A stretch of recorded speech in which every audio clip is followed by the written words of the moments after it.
She came to the U.S. with only $100 in her pocket and the dream of an education. Now, in a new op-ed, our next guest says, "No, I won't go home," in response to critics on the far left, who she says actually reject all immigrants who don't accept their ideology.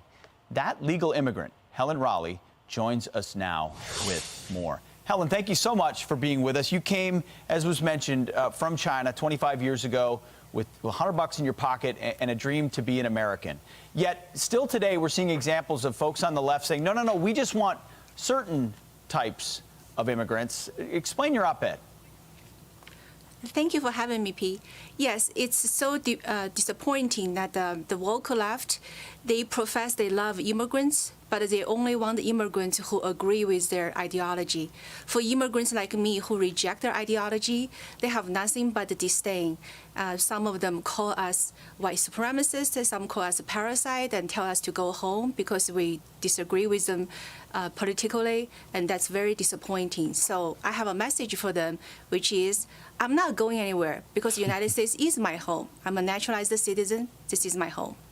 Well said. Well, one of those people that you're referring to, her name is Melinda Byerly. She's the CEO of Fiddlehead, Silicon Valley Tech. And here's a couple of tweets that she had saying, "Peter Thiel, Vinod Khosla, the list goes on. Just take your money and go. Stop trying to turn America into a caste apartheid system you came from." And another one, "My advice to other states and countries is don't let these parasites gain a foothold in your area. Tax the living bleep out of them and see them for what they are, strip miners who will not rest until they ruin everything." She since apologized a few days later, but this mindset is, we don't want freedom-seeking people coming to America? Yeah, and it's so disappointing because she actually professed in her profile that she's a diversity champion. She has her pronouns listed. She's all about diversity and inclusion. But that's what we expect nowadays from the far left, the woke left, that they say they want diversity and inclusion, but they only want the people think like them. And they don't want us to have independent thinking. They don't want us to have the freedom of expression.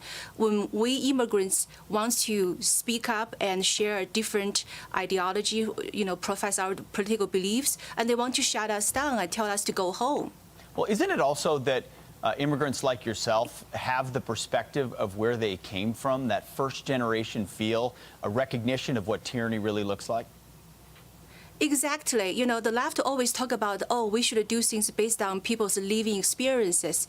Guess what? We have first hand of living experiences of living under socialist policies. That's why we want to see lower taxes. We reject expensive welfare state because we lived in those socialist policies before. We see how those policies ruin the people's life and lower people's living standards. Yep, and then you vote that way, and that's the problem the left has. Even to this day, as we talked about earlier, with immigrants coming from Cuba or Venezuela, fleeing socialism for freedom. Helen Raleigh, thank you so much for writing the piece and for coming on this morning. We appreciate it. Thank you for having me. Thank you.